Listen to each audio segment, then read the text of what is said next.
Hey, I'm Joel Wanasek, and I'm going to take you through the JW Bus Glue series here at Joey Sturgis Tones. So first and foremost, this is a completely different series of compressors than Joey's Bus Glues. This is my own take. What are the differences? Well, it's a completely different workflow and style of workflow. Every single one of these compressors is a completely different compressor circuit. There's a lot of analog modeling, a lot of mojo built in, and not only is it a completely different design and workflow, and do they sound different, it's just a completely different mixing experience. So you could use them on their own, you could use them in conjunction with Joey's, etc. But what's important is that these are completely different plugins. And like I said, my own twist. This is how I like to mix as opposed to how Joey likes to on his own series.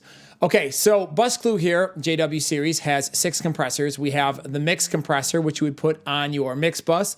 You have the drums compressor, which you would put on your drum bus. I would prefer, and I should say I use it mostly on shells, so like kick drum, snare drum, toms, etc. You can pump cymbals through there, but it's predominantly designed to really be a nice drum bus compressor. Vocals is for vocal groups. I think the best usage of it would probably be to use, for example, if you have like a set of harmonies, a lead vocal pair, maybe some wides, maybe some low octaves, and to kind of run them in groups. You know, for example, like you do on your auxes or your group channels when you're mixing. Guitars here is again designed. I would split your rhythms and your leads up. We have the bass, which is designed to go on a bass DI. You can use it on a mic'd bass, but it's designed specifically to give you a full bass sound all the way from the beginning to the end. So it's got distortions and all kinds of stuff in it, which is really, really neat. And the keys, which is designed to put on any type of synth, key, string, pad, etc.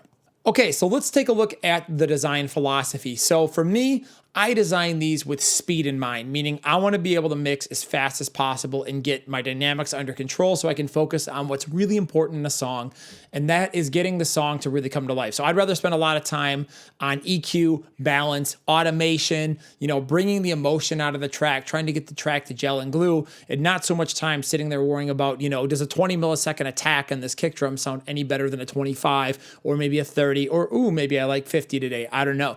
I don't want to think about those types of decisions because that's left brain thinking. It's very technical and it's very difficult when you're mixing because mixing is a creative thing. And when you sit down and you get that initial burst of excitement and energy when you're mixing and you hear the song and you're in it and you're mixing from the heart and the gut and you're really excited, but then suddenly you're like, oh, well, I need to set up a guitar bus and then I need to go do this technical thing. Boom, you lose your momentum. So my idea was to make a set of tools that will allow you to mix very quickly, to keep your momentum, that were going to allow you to focus on being creative, that sound awesome and look cool. And I kind of like the UI because I kind of wanted it to look kind of dance clubby and futuristic, and I don't know, that's just my thing. So the UI is a series of sliders and you can link them, meaning move them up and down together. And I picked the slider because to me, it's the fastest type of UI that there is. And I think it's super important to mention that because, some plugins have knobs mapped, and knobs are great if you're turning them with your hand physically. But if you have to take your mouse and make a motion like this, it's really difficult to figure out what part of the range is in. If you want to go in and you want to just, for example, bring it down like a 0.1 dB or something like that, it's very, very challenging to get that to work. What I like about the sliders is that it's up and down, meaning you can just simply how much gain reduction you're doing here, how hard you want to crush it, and then here's your output here on loud.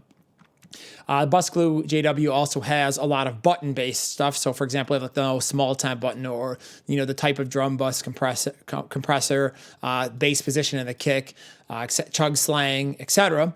And anything else is on sliders. So, for example, like the aggro circuit on the vocals. Every single one has a parallel mix control, so you can dial in parallel compression or limiting depending on what the circuit is and control how much dynamics you want. I rarely, if ever, use that, but I know that some people really, really like that option. So, all right, there's a basic overview of JW Bus Glue compressors. Like I said, these are very different compressors than the current Bus Glue series that are out, and you should check them out. I'm going to be doing individual videos to demonstrate each one of these.